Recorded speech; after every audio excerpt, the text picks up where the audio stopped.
Hey everybody, we are back. I'm with my brother John. Yeah, we are, and we're doing something I want to do, motherfuckers. He brought some shit that he wanted to look at, and I'm glad because I have read these back in the day when they came out. This is Yeah, that's 90? No. 95. Okay. Okay. No, this is issue 90. Issue 90. I'm like, okay, I'm stupid. God. 95. So I've read these, but I haven't seen them since they came out. But this is a story. So it's Wolverine. Previously on X-Men. Previously on X-Men. This is post. What was the storyline called? Where Fatal Attraction. Is that what it was? Where Magneto pulled the metal out of Wolverine? Yeah. Big to do. I have a conflicting opinion on that. I thought the story was told really well, and the way that happened, the way Wolverine's metal was ripped out of his body, the way that happened, I remember thinking it was really, really cool. This is an opinion I don't know if I've shared on the channel. I think you have. I might have mentioned it. I absolutely hate Bone Claw Wolverine. To me, here's how it always was forever, previous to his metal being pulled out of his body. It was Wolverine is a mutant with strong animalistic qualities. He's half man, half animal, rapid healing, heightened senses. Half man, half animal, half bear. Something like that. I don't know if the math works out, but...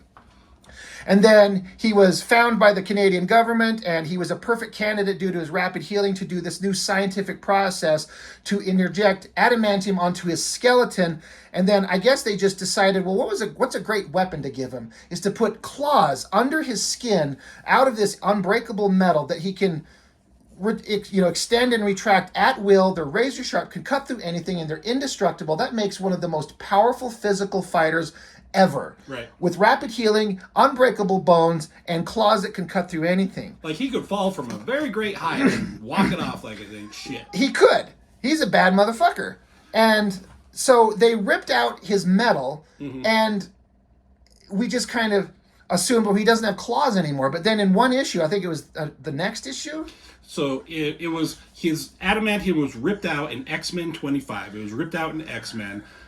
Wolverine 75 was the one like where they're trying to get him back in, and that's where it was revealed with the bone claws. He sat down, and for what I don't understand this in the story. Maybe you know. I remember reading it. I don't get, because he was trying to see if he could still fight. He had almost died. Ripping that out of his body taxed his healing factor to the extent of what it could do, because that's a horrible trauma. Magneto ripping that shit out of him, literally just ripped it out of his body, like. Not in one piece like his skeleton, but pulled the metal off his bones and it like oozed out of him like liquid metal. Right. So Wolverine almost died, and then he heals up, but he was trying to see if he could still fight. And in the middle of like a danger room exercise, he decided to try and pop his claws. I don't remember why he did that. Why the fuck would he try to pop his claws if he knows that the metal's gone? I read it as he didn't remember having bone. But he suddenly popped out bone claws, and then it's revealed that he always had bone claws. And the metal just covered him? Or the bone claws stayed retracted, and then metal claws were laid on top? It doesn't make any sense to me. Yeah, I always thought like the metal went over the claws, but like here, his claws are kind of rounded, but other times like it's more of a knife blade thing, like flat thing. Yeah, it's kind of hard to tell, but the bone is like, they're not like knives. It's just a round thing that kind of comes to a point is how it was usually drawn.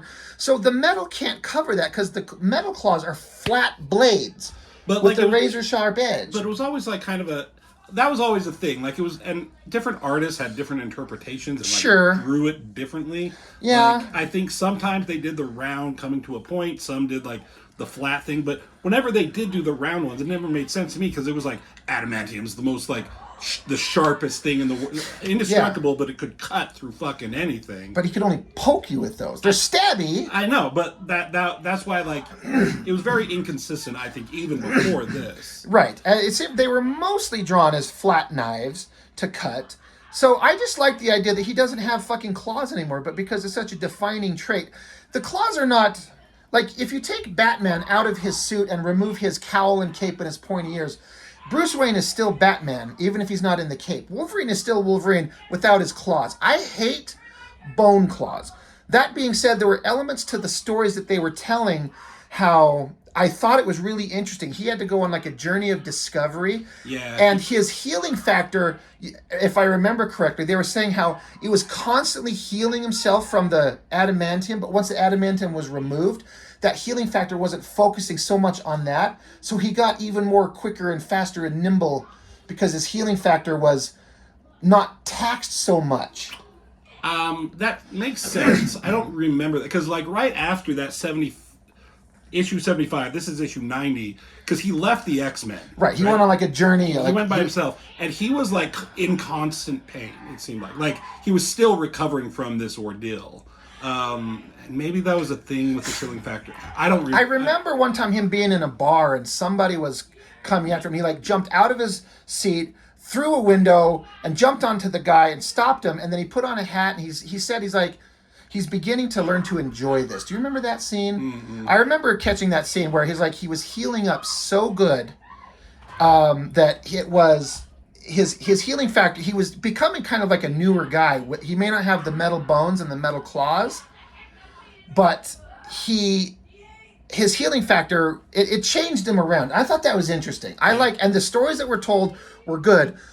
And I don't know how you feel. I hate bone claws. They don't bother me, but like I get it. Like they were kind of a cool thing. But they took the adamantium out, and he didn't get them back for like 50 issues. Right. Hold on. I gotta go say something to my kids. The little pitter patter of feet outside my room. Shut up! Hey, keep it down a little bit, turds. Just a little bit. Love you. I knew what he was gonna do, and it was still funny when he did it.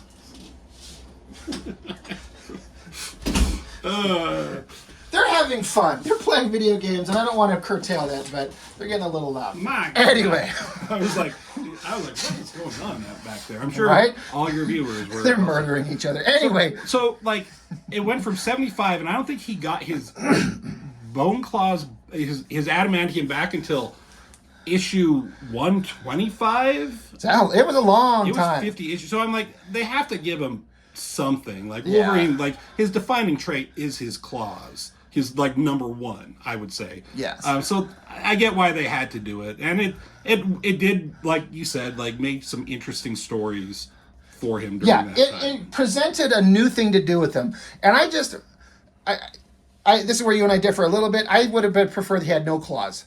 No bone claws. I hate it, but it's now a permanent part of story canon. It's in movies. I hate it so much. I can't stand it. But, so you brought this over. So this is post him.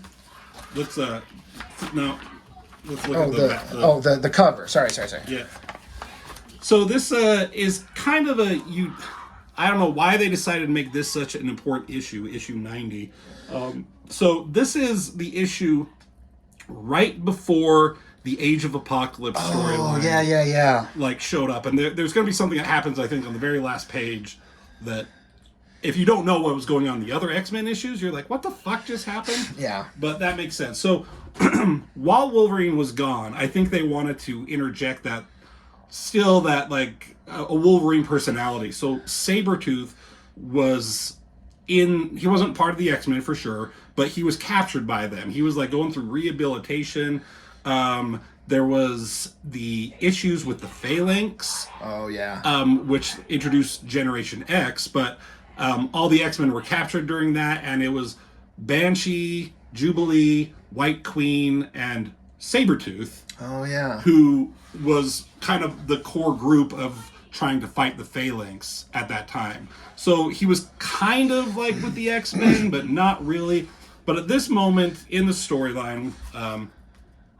First off, on the cover, if we're going to get... That painting, I don't care. These are the Hildebrandt brothers doing the artwork. I never cared for them too much, but that's kind of intense, doing the painting and then an Adam Kubert drawing off to the side. That's an interesting take. And we're going to talk about the art. I really enjoy Adam Kubert as an artist, and he's part of what I would say the next generation of popular Marvel artists after the Image guys left. It was him, Andy Kubert. It was Joe Quesada, kind of. Yeah, kind of. Yeah. He was DC and other things. Yeah. Who else was there? I know like John Romita Jr. was doing some stuff there. You know, he's always around. He was always around, but like the X-Men books again found like some really popular artists. They did some stuff that I thought were pretty fun. The one with was it Fatal Attractions where they brought the Strife Cable storyline to a head, where they had their final. No, that was Executioner Song. Executioner Song, right? That was like a 12. I have those. I've got them dug out somewhere. I liked those. Yeah, those are interesting. So here's Sabertooth by himself, and he's like, Wolverine's, I'm back. We're going to talk. Wolverine always just has, issues with him. And so... They've got a complicated history, to say the least. Yeah, we're watching something. It's just like I think like in the back, these police are beating on a mutant. Kind of like a Ronnie King. Oh yeah. Thing kind of going on. But so there's some of the dialogue from the TV, but he's like, we got to talk. We ain't got nothing to talk about. We got a lot to talk about. And he's like, if you want to talk, then your little sawed off runt. So Wolverine, he's like, he's here. Let's do a thing. That is pretty fucking awesome. Yeah. That face, the shadow, the intensity on it. Yeah, I don't know what Adam Kubert was doing before Wolverine, but he really got going. About the Kubert brothers, I had known Andy Kubert first, and then Adam just showed up suddenly. I kind of liked Andy, but he's got such a weird style. I got sick of it real fast. And Adams, I got on board with, especially when he started drawing Wolverine. My memories are that he is kind of like, it was similar to when Silvestri was drawing Wolverine, like a good organic vibe that fit the character. Right, 100%. And I agree with you. I like Adam more, and Andy has some weird things going, but he has done some like really good issues. Like I can think of some X-Men stuff he's done that are really good. Like the first, we have an issue where like Onslaught. Yes. That whole thing, like he did that first picture of him, and it's an incredible fucking picture in my opinion. Right. But anyways, So there's some awesome, strange. Like I don't know if I've ever seen anything like what they're about to do here. If I've ever seen it before this. Right. Does your recollection? Not that I remember. So the first page on the book, like when you open up the comic, it's like this, but then it folds out like this. But then you're getting into it's like a classic comic thing, and especially in Marvel, was splash page. And then flip it over into a double splash page. Yep. Well, now they're kind of doing double splash page, and then... I thought it was triple, but no. It is fucking quadruple. I can't even get it all on camera. And this is a hard angle to draw this down. What a great choice to have it looking up. I love that picture, and he draws Wolverine really hairy. I love that big giant. It's almost an afro, not an afro, but a Wolverine. It's a different look. It's a lion's mane. Yes, it looks great. But this Sabertooth? Yeah, like the shadows and the veins in here. Like sometimes some people know what they're doing with muscles and shadows, and some people don't. And I don't know, like the perspective. He nailed the shit out of everything here. There's all this technical. I would never in a million years draw this shit. But see, once you kind of think about it, it's just doing shapes that don't need to be anything, as long as they're kind of like straight right angles. But this hand, the intensity of everything. Mm-hmm. Who does the inks on this? Mark Farmer and Dan Green. Dan Green on Silvestri a lot, and Mark Farmer, kind of aware of him. But it's just a great shot. So he's diving at him. Oh, you want to talk? I'll talk to you. I'll rip your guts out while we're doing it. And he's like, not hardly. And he's like, didn't you, Charlie Xavier explain to you the consequences? Right. So the dying game. Wolverine's not. He's not concerned. Why is he not concerned when Sabertooth is about to rip his fucking face off? Well, we got to flip it this way.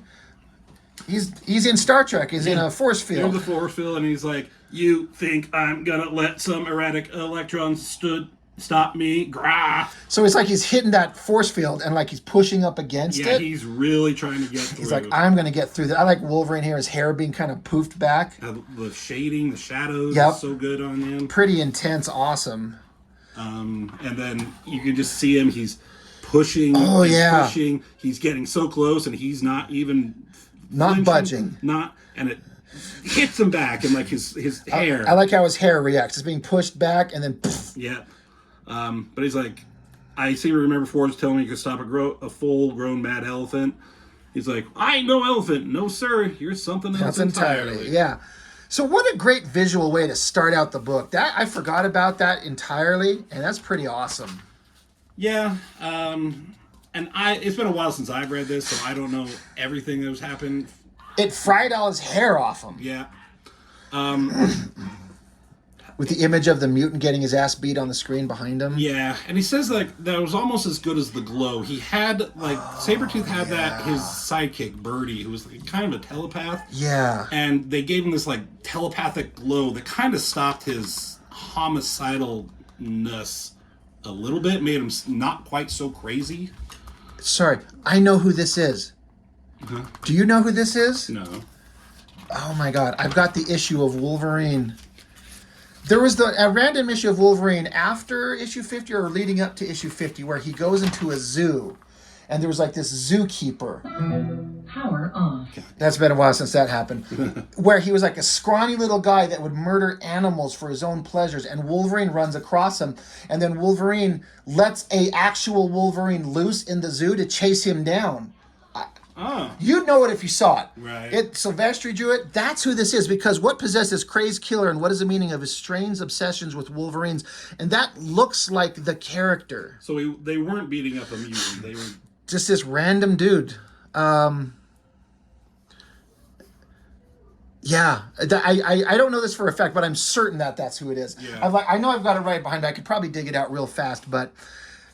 Anyway, that's just an interesting to bring back from issue 40-something. Yeah. You know, That's interesting callback. So I think Wolverine's just there to tell him, like, hey, everyone's gone, but don't worry, I'm here. I'm going to keep an eye on you, kind of a thing. Yeah. The good of the team, like, he's like, I want to rip your throat out. I want to kill you. I want to do everything, but good of the team comes first. You know, I'm a company man, basically. Yeah, he's not going to indulge himself in murdering his ass. Yeah, and he's like, he wants him to. He's like, come get me. And he's like, not going to do it. He leaves. And he's like, you'll be back. You ain't no little pissant sissy boy bleeding heart gonna let me slide for the likes of what I've done. You'll be back. Mm-hmm. So Sabertooth is egging him on, almost like, I dare you to kill me. Like, hit me. I want you to do it. I want you to do it. He's like, can't let him get to me. He gets me. He wins. Like, just trying to take his mind off. So some exercising, rhythm bag, yep. Jerking off in the tub. I always love this picture. He's just watching TV. He's eating a steak. His hair pulled back. You know, I haven't seen that. I didn't even flip through this when we started opening, but now that I see this shit, I see it and I remember. Mm-hmm. I'm like, oh yeah. And I think it would be hard to draw a guy eating food, but he nailed it. Yeah. And I'm not gonna lie, I don't mind his hair like that. No. Pulled back, you know, long, the chops. That's a vibe I like. And this is a double page splash, more or less. But he's just sitting there watching a TV, just eating food. It sells you on the moment. They're really going for the big visuals. I mean, Image Comics pushed the ever-living shit out of this. Yeah. And they keep talking about the deranged serial killer and stuff in the back. And yeah, that's totally him. He's got the zoo hat on. I want to dig it out. That's funny. Keep talking. Okay. So, you know, more stuff. More stuff. Boy, they just keep talking about this zoo guy, and he just keeps watching. I never really paid attention to this stuff. I just, you know, he's cracking his beer. He's just watching stuff. Let me interject. Yeah. This artwork is some of my favorite when Silvestri was at his prime, and this cover is one of my favorites. Oh, yeah. I remember that. The artwork on here, the coloring is just wild. Silvestri was so good. But this is issue 43. This is issue 90 of Wolverine. So to call back this creepo weirdo, just to show him real quick, Wolverine had been going through a whole bunch of stuff, and he's just trying to get away. He needed to go run in the wild, and the wild in this issue is the city. But all this other stuff is going on. Wolverine's howling at the moon, but then he hears something in torment, something in pain. So he runs out into the night, goes to a zoo, and finds animals that are bleeding. And then he runs into this asshole. Oh, shit. Right? Linus. It's him. It even says his name somewhere. It said Linus. But anyway, this is the guy. He's some gross murdering or like violent guy hurting animals. He stabs Wolverine in the hand. I like this shot with the knife through his hand, but he pops his awesome claws out. Guy pulls out a gun. Wolverine just, does a quick, like with his hand, puts his claws right in the tip of his gun, blows him up. Anyway, just to give a call back, you see that the guy murdered a regular groundskeeper. Yeah. He was in his little container that he's got there. And then this is where he's like, see, that's where he's like, this is that guy from that previous arc. That's so Wolverine interesting. Chops the lock off and the actual Wolverine gets out. He's like, keep that thing away from me. I can't do that, bub. The little feller's got a mind of his own. Better not slow down, Linus. Wolverines ain't nothing if they ain't persistent. So... And then just goes on to some other stuff. But I love this cover. Who's the writer on this? Is it Larry Hama? Yeah, Hama. Is he still writing this? So there you go. There's a connection. So that's an interesting thing. So how many issues is that later? So how many years later? That's nearly... 3, 4? That's 50, almost 50 issues. What was the inside front cover published date? Because this is August 91. This was 95. So there you go. Yeah. Anyway, I thought that guy looked familiar. Yeah, right? So I love that they're just kind of, it's the news story and he's just kind of listening to it. And I just love the storytelling, he's drinking, he's looking in his fridge, gets some ice cream, and he's just chowing down, he's just hanging out. I could go for some ice cream right now. Yeah, just little human moments sometimes. Mm-hmm. That can be really interesting. And then he's like going to bed. And he's getting me. He's making me paranoid. He's like, there's no way he could get out. He's like, right? Like, there's no way. It's kind of like, did I leave the gas on? No, I'm a fucking squirrel. When like, it's kind of like when you can't think. Like, I'm sure that this thing, like, I locked the front door. He can't get to sleep because he's like, he can't rest. He can't relax. Yeah. Something's wrong. But I love that it's kind of this down shot. It's far away, gets closer, gets in there. Yeah. The next one is Sabertooth. I think somehow he changed into his fucking... He got his outfit from somewhere. His hair is still out. Yeah, closer on the eyeball. And he says, time to do it? Yeah. It's like Sabertooth knew. Yeah. And I think there's something about Sabertooth. Was it something he said that's bothering him? Like, no, there's something that the shrink said that happened in the earlier pages. Right. She says something here. Effective was a conditioning. The police reacted in the only way they knew, by increasing the amount of force. He inured himself to the pain. So I think that's kind of leading up to... So Sabertooth, he's like, time to do it. He's gonna go. He's like, I didn't make it, but he's like, I think I can. He's just gonna get through the pain. Yep. To push himself through that. And he's pushing, he pushes, and finally just breaks through. God, he's got his firm ass in the air.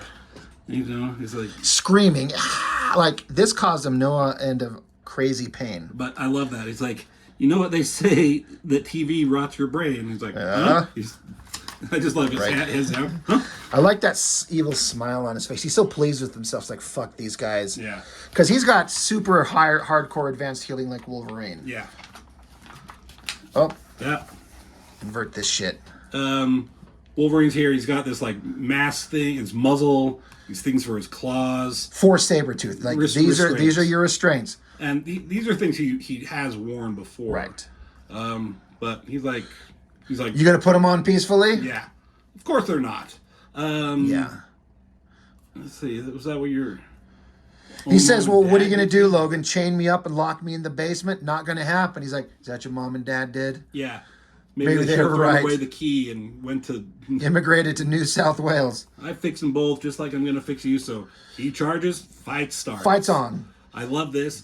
He slashes at him. He punches. He catches it. Pow with the fucking muzzle. And then more fighting. Right. A tiny little panel down there at the bottom. But the fight's on, right? Uh-huh. That right there is a hard angle to draw. I think you did pretty good. Yeah. Professor X Memorial Service. Oh, shit. So let's try and get all of this, like... does it... I don't think so. No, okay. So just to see it quickly, it goes all the way down to, this is a 3-page spread. So it just starts up here and just little fight scenes, whack, hits him there, kicks him there, slashes, knees him in the face, kicks, he ducks, hits him right in the balls. Yeah, I love that. Cracks him across the face. They went out of their way to show a really violent fight. Yeah. Rather than over 2 or 3 panels. And it's like, he says, yeah, right. Like, why bother explaining myself to psychotic, sick puppy like Sabertooth? It's not like anything's going to turn on the light upstairs. It's like, it doesn't matter if I try and explain anything. He's like, besides, he might be right. And then I like this. I'm right, ain't I? Oh, that's interesting. You set me up. He's like, you knew I was going to do this, basically. When it comes down to the crunch, you ain't got the guts to pop your claws on me. Yeah. Pops his claws right there. Yep.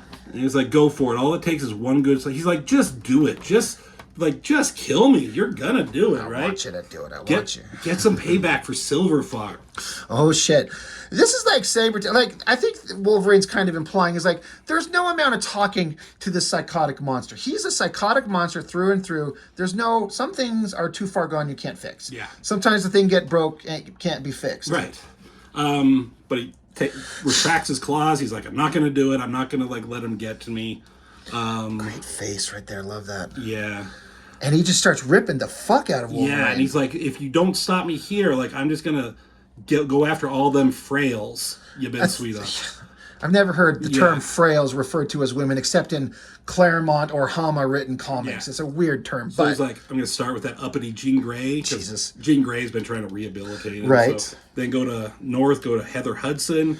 Then I'm going to go to the young ones like Kitty Pryde and Jubilee. And that's his eyeball right there. Don't fucking he's like, say that to Wolverine. Yeah, you fuck with them, that'll make me stop eating babies. Right. We don't want Wolverine eating babies. Oh, shit. Oh, shit. Grabs him there, flings him. He's like, you just gave me all the reason I need to suck your cock. I mean, wow, to stop your filthy. I thought that's what he said for a minute.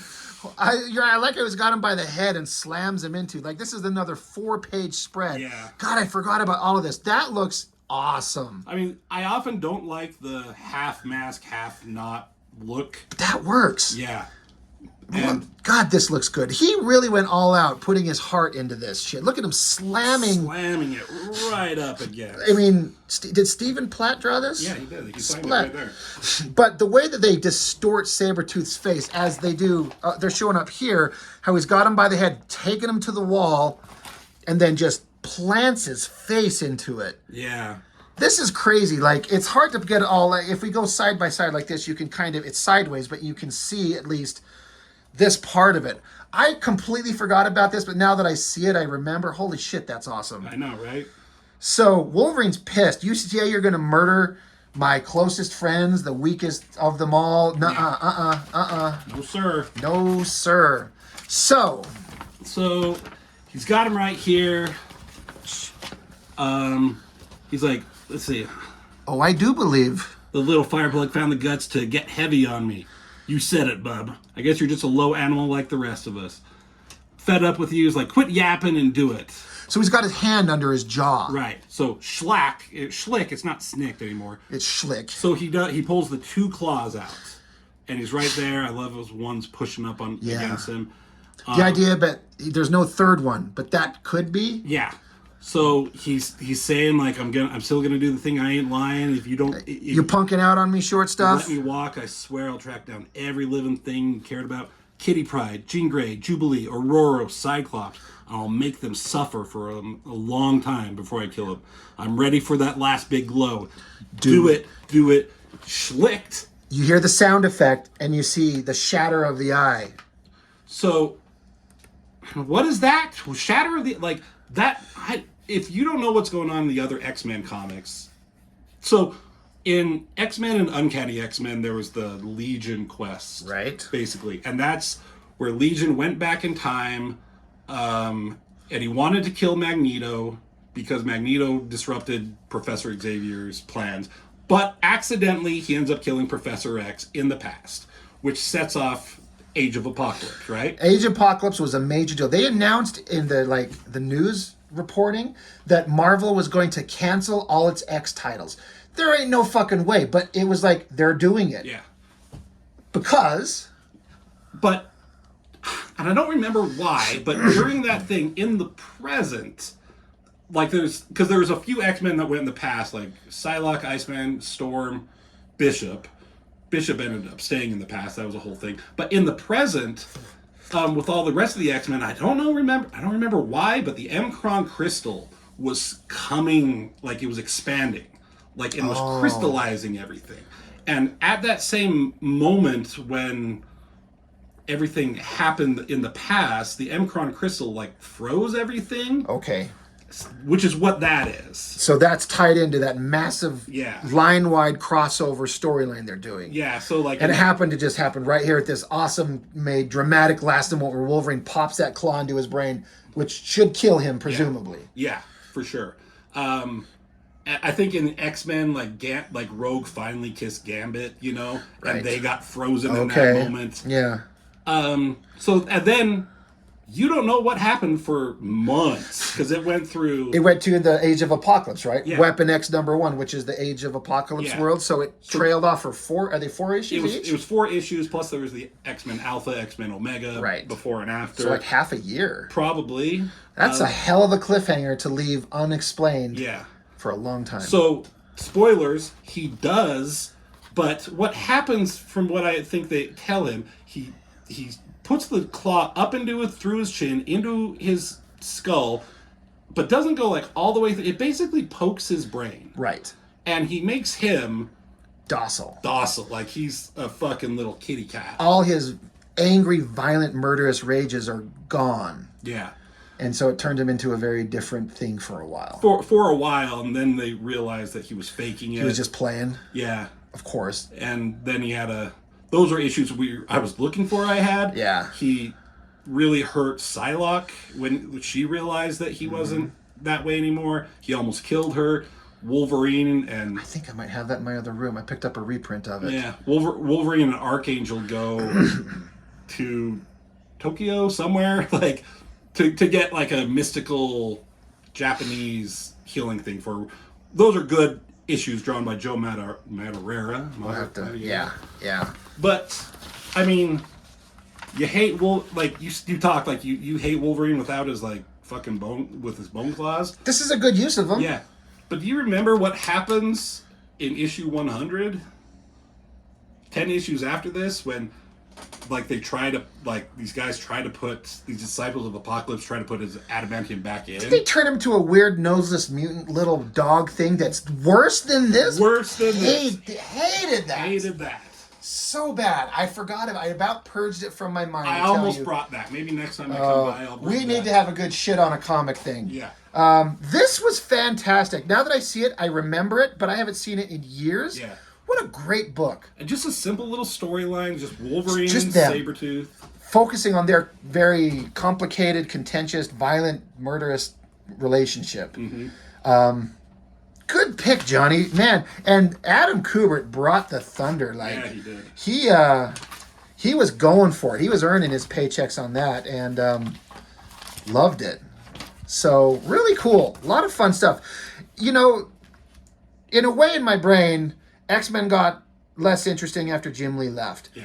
In a way, broadly speaking, yes, that's true. But they still did stuff that I remember being good stories. Yeah. All the way up through so they had the Extinction Agenda, and then what was that storyline that was the Jim Lee one with Magneto with Claremont? There was a word for that story, like X-Men 1 through 3.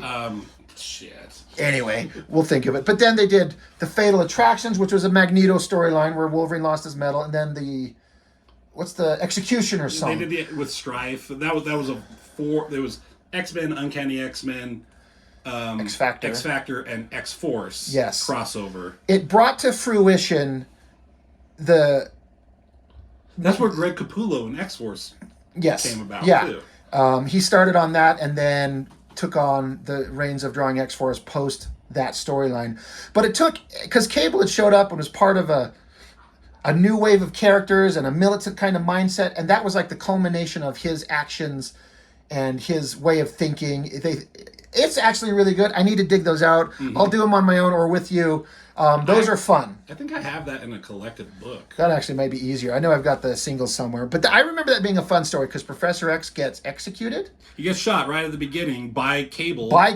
And so now the X-Men are after Cable, but it wasn't Cable. Yeah. That's a whole other thing. We're trailing off because there's a lot of fun shit they did. Yeah. X-Men really went like... They did the Age of Apocalypse stuff. That kind of went into fucking Onslaught stuff. Oh, yeah. Which, that was a big thing for me at the time. Yeah. There's some issues with that. Maybe we can look at it another day. Yeah. After Onslaught, it kind of trailed off into some things. And I stopped collecting. Yeah. Yeah, it got to be too... Because these legacy characters that go on forever and ever and ever, to me, it's a finite reading experience. Because you catch them and you watch them grow and grow through some big shit. And then after a certain amount of time, it just resets and starts over. And you're like, we've been through this. Yeah. They've fought this battle. They've had these conversations. But because you can't really change them... Yeah, I don't can't keep going. I think after Onslaught, like I don't remember anything really big that was cool until like Grant Morrison took over with New X-Men. That was a big one. And then he went on forever, and then Joss Whedon came on. That was a great Astonishing run. X-Men. Yeah, there's good stuff that's been done. But Wolverine number 90, God, great issue. Yeah, I love it mostly because there was so much shit that surprised me that I forgot about. I'm like, oh my God, that's great. This all a surprise. So. Anyway, I got nothing else. Nope, that's it. All right. Hey, thanks for joining us. This is fun. We're going to keep going. We're going to record a couple more. So until next time. Yep. Later.